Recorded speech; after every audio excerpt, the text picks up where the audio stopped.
வணக்கம் வாசகர்களே. கதையோடு கதைக்கலாம் வாங்க. நான் உங்கள் சுபாஷினி. காமெடி கலந்த காதல் கதைகள் கேட்கவும் ரசிக்கவும் சேனலை சப்ஸ்கிரைப் செய்யுங்க. கதைகள் பிடித்திருந்தால் மறக்காம லைக் பண்ணுங்க, ஷேர் பண்ணுங்க. 2 வார்த்தையாவது கதைய பத்தி கமெண்ட்ல தட்டி விட்டு போங்க. கதையோடு கதை பேச கதையின் வாயிலாக என் அன்பான வணக்கத்துடன் இது சுபாஷினியின் ஆடியோ கதைகள். நீங்க இப்ப கேட்கவிருக்கும் கதை அங்காரகனின் தீத்திரன் இவள். வாங்க கதைக்குள்ள போகலாம். அத்தியாயம் 17. காலையிலிருந்து குட்டி போட்ட பூனை போல் ரித்விக் பின்னாடியே அலைந்த ஆதிரா ஒரு கட்டத்திற்கு மேல் முடியாமல் அவனை அடிக்க ஆரம்பித்தாள். ரித்து, நானும் வரேன் என்று பிடிவாதம் பிடிக்கும் ஆதிராவை சமாளிக்க முடியாமல் திணறினான் 21 வயது ரித்விக். ஆதிராவின் மாமன் கிருஷ்ணனின் மகன். கிருஷ்ணன் பன்பொருள் காம்ப்ளெக்ஸ் ஒன்றை நடத்தி வருகிறார். அவரது மனைவி சிந்துஜா பிரபலமான தயாரிப்பாளர். ஆர்வி மீடியா ஹவுஸ் என்ற பெயரில் கிட்டத்தட்ட 20 வருடங்களாக வெற்றிகரமாக பல படங்களை தயாரித்து வருகிறார். இவர்களுக்கு ரித்விக் ஒரே மகன். பள்ளி படிப்பை சென்னையில் முடித்து கல்லூரி படிப்புக்காக லண்டன் சென்றவன் போன மாதம்தான் திரும்பி வந்திருந்தான். அனைத்து சொத்துக்கும் ஒற்றை வாரிசு. அது பாய்ஸ் ட்ரிப், சொன்னா புரிஞ்சுக்கோ என்று அவளுக்கு பொறுமையாக புரிய வைக்க முயன்றான் ரித்விக். என்ன கூட்டிட்டு போக உனக்கு என்ன பிரச்சனை ரித்து? அடியே, உனக்கு எப்படி புரிய வைக்க? வீட்ல இருக்க மாதிரியே பசங்க வெளியவும் இருக்க மாட்டாங்க. நான் மட்டும் இதுல முடிவு பண்ண முடியாது. அவனுங்களும் ஓகே சொல்லணும். நான் வேணா அத்தை கிட்ட சொல்லி உன்னை கேர்ள்ஸ் ட்ரிப் அனுப்ப சொல்றேன். இப்ப என்னை இம்சை பண்ணாத. விக்கி கிட்ட கேட்டதுக்கு நீ கூட்டிட்டு வந்தா அவனுக்கு ஓகேன்னு சொன்னான் என்று பேச்சுவாக்கில் அவளது அத்தை மகனை அவனிடம் போட்டு கொடுத்திருந்தாள். விக்னேஸ்வரன் மாணிக்கம் மற்றும் சித்ராவின் ஒற்றை வாரிசு. ஆதிராவின் தந்தை பிறந்து 10 ஆண்டுகளுக்கு பிறகு சித்ரா பிறந்ததால் அவர்கள் வீட்டில் இளவரசியாக வலம் வந்தார். மாணிக்கத்தோடு திருமணமான பிறகு புகுந்த வீட்டின் ராணியாக தன்னை பொருத்தி கொண்டு அழகான இல்லறத்தை நடத்தி வருகிறார். மாணிக்கம் மல்டி ஸ்பெஷாலிட்டி மருத்துவமனை ஒன்றை நிறுவி அதை நிர்வகித்து வருகிறார். எல்லாம் அந்த நாய் வேலையா என்று பல்லை கடித்து அவனுக்கு அழைத்தான். அவன் ஹலோ சொல்லும் முன்னே அவனை கழுவி ஊத்தினான் ரித்விக். எதுக்கு திட்டுறன்னு சொல்லிட்டு திட்டுடா என்று அவன் கத்தியதும் தான் திட்டுவதை நிறுத்தினான்.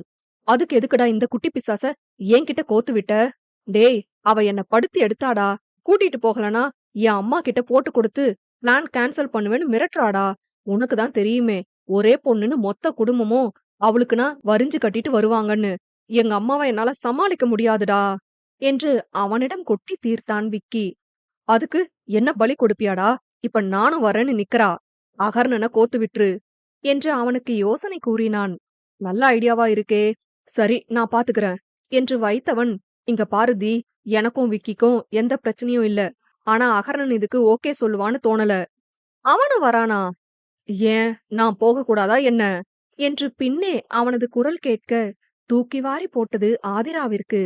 உனக்கு 100 ஆயுசுடா ஆகி, இவளை என்னன்னு கேளு என்று அவனிடம் அவளை மாட்டிவிட்டு ஷோஃபாவில் அமர்ந்து அவளை கேலியாக பார்த்தான். அவனை பார்த்தவளுக்கு மனம் படபடத்தது. வெளியே காட்டிக்கொள்ளாமல் இருக்க பெரும்பாடுபட்டவள் ரித்விக்கை முறைத்தாள். அங்க என்ன முறைக்கிற? இவ்ளோ நேரம் பட்டாசு மாதிரி வெடிச்சிட்டு இருந்த. நான் வந்ததும் வாய்க்கு பூட்டு போட்ட மாதிரி இருக்கே, என்ன கதை என்று அவளை சீண்டினான். ஹலோ, என்ன இப்போ உங்களுக்கு? எதுக்கு சும்மா என்ன வம்பு பண்ணிட்டு இருக்கீங்க? அத்தம்மா கிட்ட சொல்லிடுவேன். ஐயோ, பயமா இருக்கே என்றவன் ரித்விக்கை பார்க்க அவனோ யாரிடமோ அலைபேசியில் தீவிரமாக பேசிக் கொண்டிருந்தான். அந்த தைரியத்தில் அவள் எதிர்பார்க்கும் முன் அவள் கன்னத்தில் முத்தமிட்டவன், நீயும் நானும் வேணா தனியா ட்ரிப் போகலாம், பசங்க கூட வேண்டாம் என்று கண் சிமிட்டினான். எதிர்பாராத அந்த தீண்டலில் சிலையாக சமைந்தாள். ரித்விக் வந்து, பிடிவாதம் பண்ணாத, நாங்க மட்டும் போயிட்டு வரோம் என்று சொன்னதும் அவள் தலை தானாக சரி என ஆடியதை கண்ட அகர்ணனுக்கு சிரிப்பு பொங்கியது. உதட்டை கடித்து கட்டுப்படுத்தியவன், அப்புறம் என்னடா, அவளே ஓகே சொல்லிட்டா, இதுக்கு போய் இவ்ளோ ஆர்ப்பாட்டம் என்று அவளை விழுங்குவது போல பார்த்தான். அவனது பேச்சும் பார்வையும் அவளது கன்னங்களை சிவப்பேற செய்ய அதை மறைக்க முடியாமல் அந்த இடத்தை விட்டு ஓடிவிட்டாள். ஓடும் ஆதிராவை பார்த்த அகர்ணன், ஒரே பொண்ணுன்னு எல்லாரும் செல்லம் கொடுத்து கெடுத்து வச்சிருக்காங்க, எல்லாம் நம்ம அம்மா அப்பாவா சொல்லணும் என்று கூறினான். அதை ஆமோதித்த ரித்விக், சரி அதை விடு, ஹையர் ஸ்டடீஸ் இங்கேயே பண்ணிக்கிறேன்னு சொன்னியா, என்னடா ஆச்சு திடீர்னு? அந்த கேள்வியில் ஆதிராவின் முகம் மனதில் தோன்றி மறைய, தெரியலடா, வினு இங்கேயே படிக்கிறேன்னு சொன்னதுல இருந்து யோசனையா இருந்துச்சு. அம்மா வேற என்னை விட்டு இருக்க மாட்டாங்க. அதான் இங்கேயே இருந்துடலாம்னு முடிவு பண்ணிட்டேன். அவனை ஆழ்ந்து பார்த்த ரித்விக், அவ்ளோ நல்லவனாடா நீ என்று அவன் தோளில் கையை போட்டவன், எனக்கு வந்த நியூஸ் படி யாரோ அடிக்கடி கேர்ள்ஸ் ஸ்கூல் முன்னாடி இருக்க கஃபேக்கு அடிக்கடி போயிட்டு வரத்தான் சொன்னாங்க என்று உன்னை நான் கண்டு கொண்டேன் என்று மறைமுகமாக கூறினான். உனக்கு மட்டும் எப்படிதான் இப்படி சுட சுட நியூஸ் வருதோ என்று அந்த விஷயத்தை பற்றி பேசாமல் பேச்சை மாற்றினான். அது அவனுக்கும் புரிய அதை பற்றி கேட்காமல் அவர்களது ட்ரிப்பை பற்றி பேச ஆரம்பித்தான். மேலே சென்ற ஆதிராவிற்கோ இன்னும் குறுகுறுப்பு குறையவில்லை. 2 நாட்களாக அவனின் தீண்டல் எதையோ மறைமுகமாக அவளுக்கு உணர்த்தினாலும் அந்த கள்வன் இன்னும் வாயை திறந்து அவளிடம் வெளிப்படையாக சொல்லவில்லை. அவனே சொல்லாமல் எதையும் கற்பனை செய்து கொள்ளக்கூடாது என்று உறுதியாக இருப்பவளை இன்று அவனது முத்தம் சற்று அசைத்து பார்த்தது.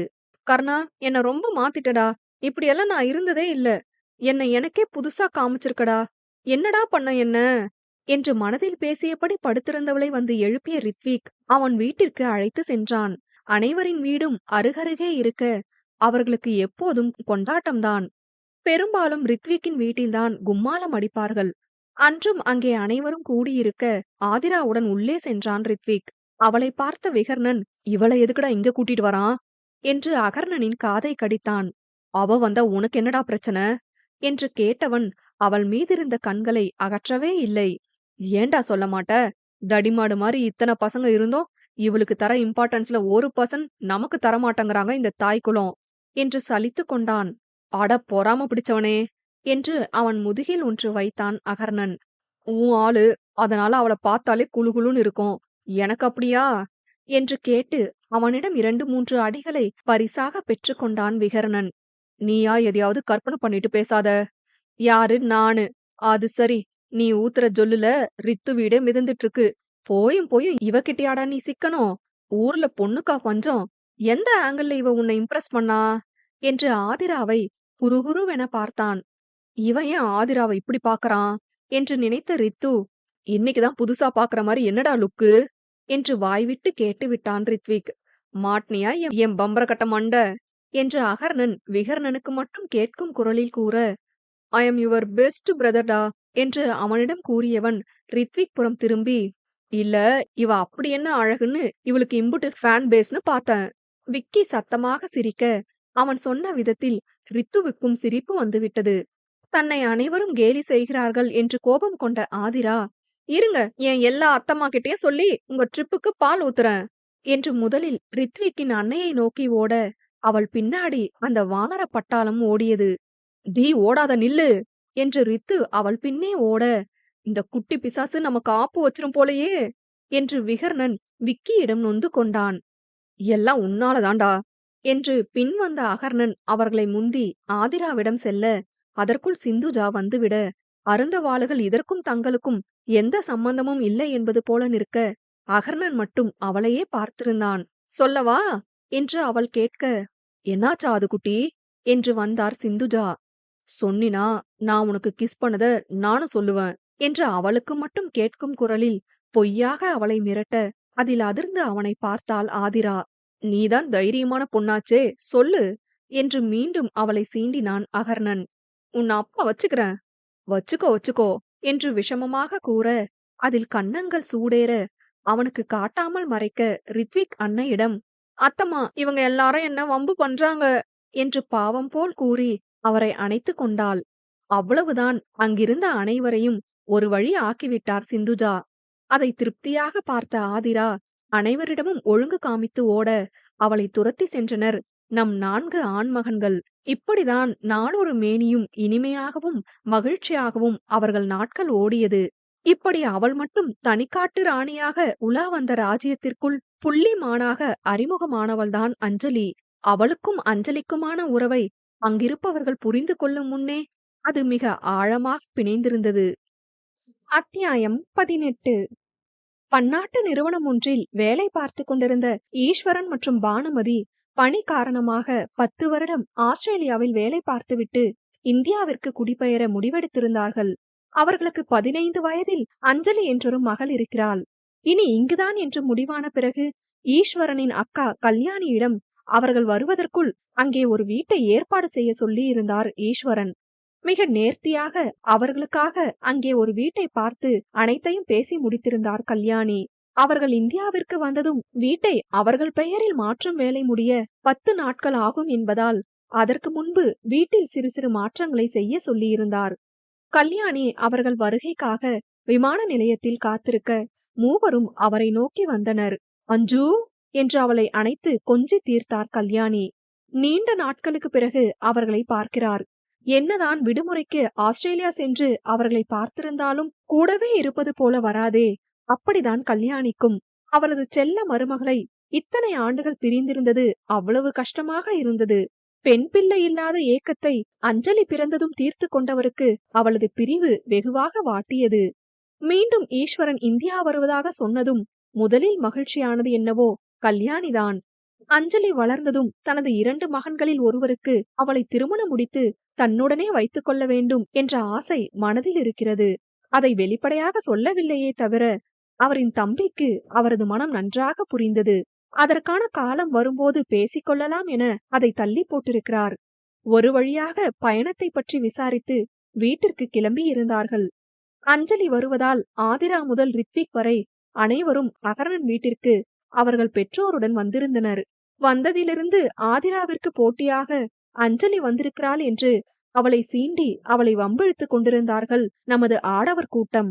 அதை பெரிதுபடுத்தாத ஆதிரா, அஞ்சு எனக்கு தங்கச்சி, அவளை எல்லாரும் கொண்டாடுனா எனக்கும் சந்தோஷம்தான், இதுக்கெல்லாம் நான் பொறாமப்பட மாட்டேன்டா பொட்டேட்டோஸ் என்று பதில் கொடுத்தவள் ரித்விக் அன்னையிடம் செல்லம் கொஞ்சம் சென்று விட்டாள். அதில் காண்டான விகர்ணன், நல்லா கத்திரிக்காக்கு கையும் காலம் முளைச்ச மாதிரி இருந்துட்டு என்னவெல்லாம் பேசுற என்று அவள் மண்டையில் கொட்டியவன், இனி அத்தானுதான் கூப்பிடணும் இல்ல என்று அகர்ணனை கண்களால் காட்டியவன், என்னைக்கு இருந்தாலும் என் உதவி உனக்கு வேணும், ஞாபகம் வச்சுக்கோங்க மேடம் என்று அவளுக்கு மட்டும் கேட்கும் குரலில் கூறினான். அதில் கடுப்பான ஆதிரா அகர்ணனை முறைக்க அவனோ யாரும் அறியாமல் அவளுக்கு பறக்கும் முத்தம் ஒன்றை கொடுக்க பெண் அவள் திணறி போனாள். அவனை பார்க்காமல் வேறு பக்கம் முகத்தை திருப்பியவள் அதன் பிறகு அவனை பார்க்கவே இல்லை. சிறிது நேரம் அவளை பார்த்து கொண்டிருந்தவன் அருகிலிருந்த ரித்விக்கிடம் பேச ஆரம்பித்தான். அவர்களை அதிகம் காக்க வைக்காமல் அஞ்சலி குடும்பத்தோடு வந்தார் கல்யாணி. அவ்வளவுதான், அந்த இடமே ஒரு வழியானது. பல வருடத்திற்கு பிறகு அனைவரும் சந்தித்திருப்பதால் ஒரே குதூகலமாக பேசி சிரித்து அவர்களது நேரத்தை செலவழித்தனர். பயண களைப்பில் அவர்கள் தூங்க சென்றுவிட பெரியவர்கள் அனைவரும் அவரவர் வேலையை பார்க்க சென்று விட்டார்கள். ஆடவர்கள் அருகே இருக்கும் மாலுக்கு போகலாம் என்று முடிவெடுக்க தானும் வருவதாக பிடிவாதம் பிடித்தாள் ஆதிரா. அது என்னடி இது, எப்ப பார்த்தாலும் நானும் வரணும்னு வம்பு பண்ணிட்டு இருக்க, உனக்கு ஃப்ரெண்ட்ஸ் இருக்காங்கல்ல, அவங்க கூட எங்கேயாவது போ என்று சற்று கடுமையாக கூறிய விக்கி அவளை மட்டும் அகர்ணன் வீட்டில் விட்டுவிட்டு மாலுக்கு சென்றனர். விக்கியின் பேச்சு ஆதிராவிற்கு கோபத்தை கொடுக்க, இனி உங்க கூட எங்கேயும் வரமாட்டேன், தனியா கூட போவேன் என்று சூளுரைத்தவள் சோகமாக ஷோஃபாவில் அமர்ந்தாள். வீட்டிற்கு ஒற்றை பெண் என்பதால் அவளை தனிமை மிகவும் அச்சுறுத்தியது. ராமச்சந்திரன் மற்றும் சீதா இருவருமே அலுவலகத்திற்கு சென்றுவிட அவளது பெரும்பாலான நேரங்கள் விக்கி மற்றும் ரித்விக்கோடுதான் போகும். அது தெரிந்தும் தற்போதெல்லாம் அவர்கள் இவளை தவிர்ப்பது ஒரு மாதிரி சோர்வை உண்டாக்கியது. என்னதான் அவளோடு நேரத்தை செலவழித்தாலும் நண்பர்களோடு செல்லும் போது பெண் அவளை கூட்டி செல்ல சற்று சங்கடமாக இருப்பதால் அவளை விட்டு செல்கிறார்கள் என்பதை அவளுக்கு பக்குவமாக புரிய வைக்க தவறி இருந்தனர் அந்த 4 ஆண்மகன்களும். சிறிய விஷயமாக இன்று தோன்றுவது பின்னாளில் பெரிய இன்னலை கொடுக்கும் என்று தெரியாது. வாழ்க்கை ஒருமுறைதான் என்ற சித்தாந்தத்தில் அந்நாளை கழிக்க சென்றனர். சோஃபாவில் அமர்ந்திருந்த ஆதிரா அப்படியே தூங்கியிருந்தாள். எவ்வளவு நேரம் உறங்கினாள் என்று தெரியவில்லை. அஞ்சலி வந்து எழுப்பும் போதுதான் முழித்தாள். ஹே அஞ்சு என்று அவள் மடியில் படுத்தவள், இன்னும் கொஞ்ச நேரம் தூங்கிக்கிறேன் என்று மீண்டும் தூங்க ஆரம்பித்தாள். ஆதிரா அக்கா எழுந்திரிங்க, ஷாப்பிங் போகலாம் என்றதும் பட்டென கண்ணை விழித்தவள், என்ன ஷாப்பிங் பண்ண போறோம் என்று ஆர்வமாக கேட்டாள். நாளைக்கு ஸ்கூல் ஸ்டார்ட் ஆக போகுது, கொஞ்சம் ட்ரெஸ், ஸ்டேஷனரி ஐட்டம்ஸ், அப்புறம் இன்னும் கொஞ்சம் திங்ஸ் வாங்கணும். சீதாம்மா கிட்ட சொல்லிட்டேன் உங்களையும் கூட்டிட்டு போறேன்னு, போய் ரெஃப்ரெஷ் ஆகிட்டு வாங்க என்றவள் ஆதிராவிற்காக காத்திருந்தாள். 10 நிமிடத்தில் ஆதிரா கிளம்பி வர கல்யாணியுடன் இருவரும் கடைக்கு சென்றனர். இருவருக்கும் ஆடை, நகை என்று தேவையானதை வாங்கி கொடுத்து கல்யாணி சாப்பிடுவதற்காக ஒரு ரெஸ்டாரண்டில் வண்டியை நிறுத்தினார். அது ஒரு 5 நட்சத்திர ரெஸ்டோ பார். வண்டியை விட்டு இறங்கி உள்ளே நுழைந்த ஆதிராவிற்கு பெரிய அதிர்ச்சி. அங்கு கையில் மது கோப்பையோடு அகர்ணன் நின்றிருந்தான். இதற்காகத்தான் தன்னை விட்டு சென்றிருக்கிறார்கள் என்று அவளுக்கு புரிந்தது. அவனை கண்டவளுக்கு உள்ளுக்குள் கோபம் வந்தாலும் கூட இருக்கும் கல்யாணியின் முகத்திற்காக அவனை பார்க்காதது போல் அஞ்சலி மற்றும் கல்யாணியோடு டேபிளில் அமர்ந்தாள். உள்ளே வரும்போது அஞ்சலியோடு கல்யாணி பேசிக்கொண்டு வந்ததால் அவர் அவனை கவனிக்கவில்லை. அவனோடு வந்த மற்றவர்கள் எங்கே என்று பார்த்தாள். ரித்விக் அங்கே இருந்த ஒரு பெண்ணிடம் சிரித்து பேசியபடி மதுவை அருந்த, விகர்ணனோ எத்தனாவது கிளாஸ் குடிக்கிறான் என்று தெரியாத அளவிற்கு குடித்து கொண்டிருந்தான். விக்கியோ அவர்கள் வாங்கி வைத்த சிக்கனை சாப்பிட்டபடி வேடிக்கை பார்க்க, அவன் கண்ணில் ஆதிராவுடன் அமர்ந்திருந்த கல்யாணி மற்றும் அஞ்சலி சிக்கினார்கள். வசமாக சிக்கிக் கொண்டதை உணர்ந்த விக்கி 3 பேரை எப்படி அவர்கள் கண்ணில் படாமல் அழைத்து செல்வது என்று குழம்பினான். அங்கு விக்கிக்கு அடுத்து சற்று தெளிவாக இருந்தது என்னவோ அகர்ணன் தான் என்பதால் அவனை அழைத்து விஷயத்தை கூறினான். ஆதிராவின் பெயரை கேட்டதும் திகைத்தவன் அவள் பார்க்கும் முன் அந்த இடத்திலிருந்து கிளம்ப வேண்டும் என நினைத்தான். விக்கி, நீ பில் பே பண்ணிட்டு ரித்து கூடவா, நான் வினுவா கூட்டிட்டு முன்னாடி போறேன், இவன் வேற மட்டையாகிட்டான் என்று விகர்ணனிடம் போக அவனோ கத்த ஆரம்பித்து விட்டான். வேகமாக அவன் வாயை பொத்தியவன் அங்கே வேலை செய்யும் ஊழியரின் உதவியோடு விகர்ணனை அழைத்து கொண்டு இன்னொரு நுழைவாயில் மூலம் வெளியேறினான்.